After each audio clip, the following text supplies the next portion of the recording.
We've come to the rolling farmland of northern Illinois for this year's Bullpup shoot.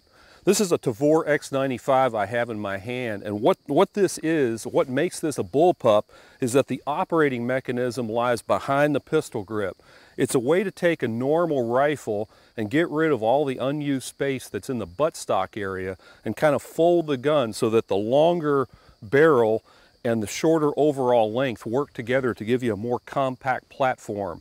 We're going to go out here and look at this event and watch people from all over shoot machine guns, suppressed guns, and of course, lots of bullpups.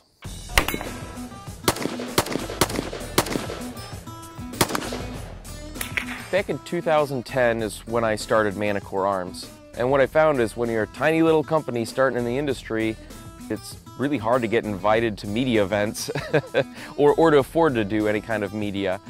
And I just said, well, if I can't get to any events and if I kind of have my own stuff, why don't I just throw my own event? And so we just found a range locally that was willing to do it, and me and one other company went out there. They brought some machine guns for people to try out, and I brought a lot of our Bullpup stuff, and it just kind of grew from there. Chad, tell me why you came out to the Bullpup shoot today.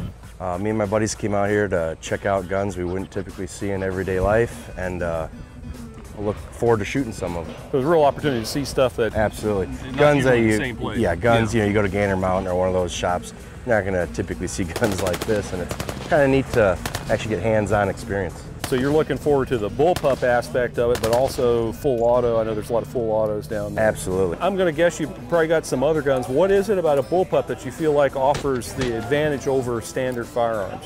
Well, I was thinking for a trunk gun. Yeah. So you have something small, light, compact. So it's more easy, you can take it out of the case real quick, or however you're going to position it. It's a lot easier to access than a full-size rifle. Absolutely. How old are you, Jason? 12. 12 years old. What is it about, are you interested in getting a Bullpup someday? Yeah. And what is it about the Bullpups that you like? I just like that it doesn't have a lot of recoil. The weight is a little bad, but I like it's pretty fun to shoot.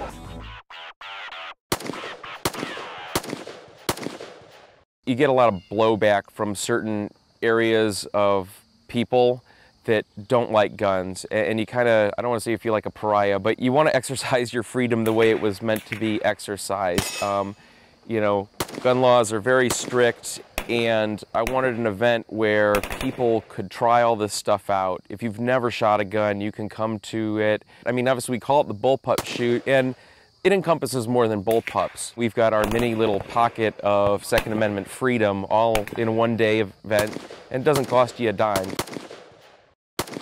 Talking with Dean Van Morel of Jarred Inc.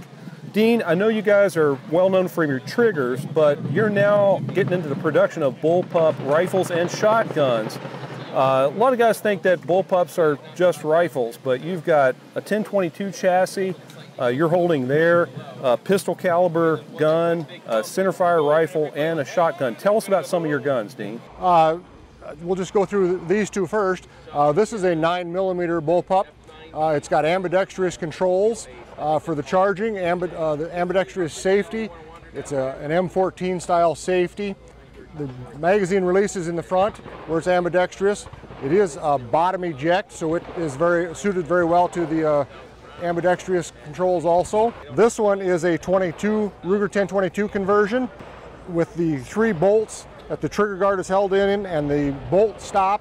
You can bolt in a factory 1022 chassis and convert it to a 1022.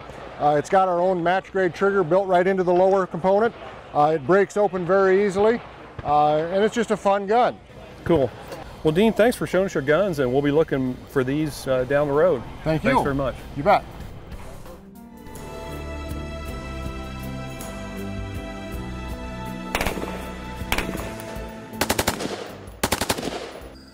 We've just come off the line of the Bullpup shoot, and another unique gun that caught my eye was this gun from Vadum. It's the EBP-22. It's actually sort of based on a 1022 operating system, but the entire chassis and the way it fires is pretty unique. So I'm here with Jessie Shaver, and Jessie, you're a scientist there at Vadim, and you had something to do with this gun. Tell us what's unique about it. Now, as everyone knows, bullpups are perennially regarded as having poor triggers, mostly due to the long linkage that runs between the forward-mounted trigger and the rearward-mounted action. Right. Generally takes the form of some type of push rod, linkage, pull cable. Yeah.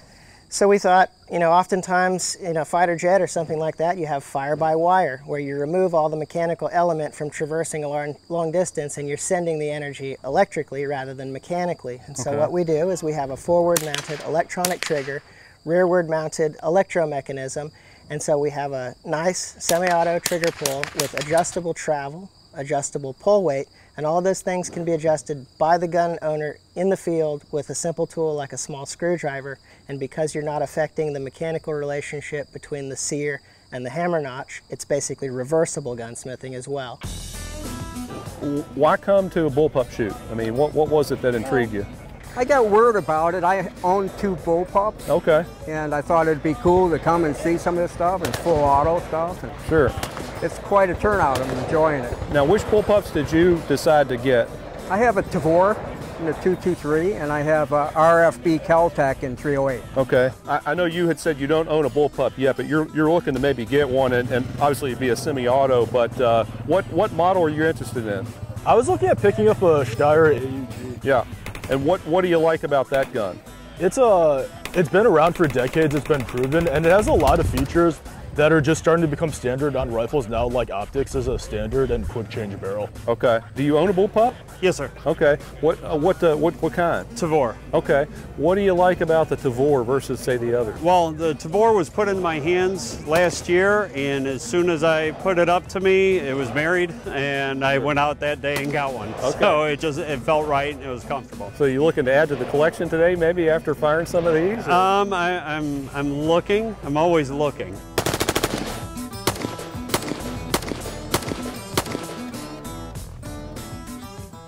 Well, the firing line just went cold here at the Bullpup shoot, and I'm with Joshua. Joshua, you've got a pretty unique looking rifle here. I recognize it as being sort of similar to an AUG, but why don't you tell me what's different about this rifle? So this rifle... And who's it from? Okay, so this rifle is from Lithgow Arms. Okay. This is the standard issue rifle of the Australian military. This is what they're getting issued right now.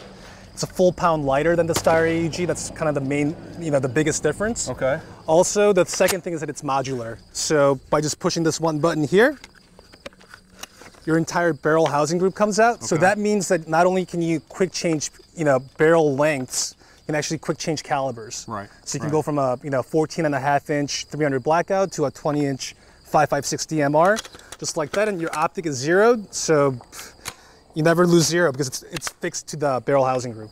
So I noticed that unlike the AUG, when you did that, it looked like the bolt's locking into the barrel, but there isn't that sort of receiver casting that we've kind of come to be familiar with on the AUG. Yeah, that's kind of one of the technologies behind this weapon system, and that's how we were able to make it much lighter, is that it's skeletonized and there's no aluminum cast receiver like you see on the Steyr AEG. All the barrel housing group components are fixed by the fluting in the barrel. Okay. And it'll help with the cooling, and also it lightens the rifle. Joshua, when can we expect this rifle to be on the market for consumers? So we're looking to ship these around December, hopefully around Christmas time. Okay. And Lithgow Arms, and what's the model name again? The military designation is the F90. Okay. The U.S. civilian version is called the ATRAX, A-T-R-A-X. Okay. All right, Joshua, thank you very much for talking with us, and hope you had a good time at the Bullpup shoot. I know there are a lot of people interested in your gun and looking at the different guns out here, so thanks. Appreciate it. Thank you, Brian.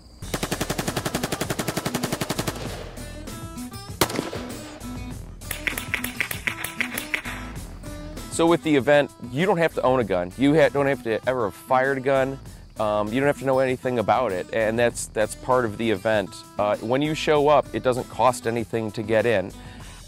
We have a vendor area, so to be honest, if you never want to shoot a gun the entire day, you can just check out the vendor area, talk to the vendors, see what they're showing off. You can bring your own gun, and we have an open range that you can shoot it on that's supervised. We provide the steel. But basically, if you want an event where you don't know anything about guns and you're curious, come on out. It's totally the place to go to learn about that. That's the whole point.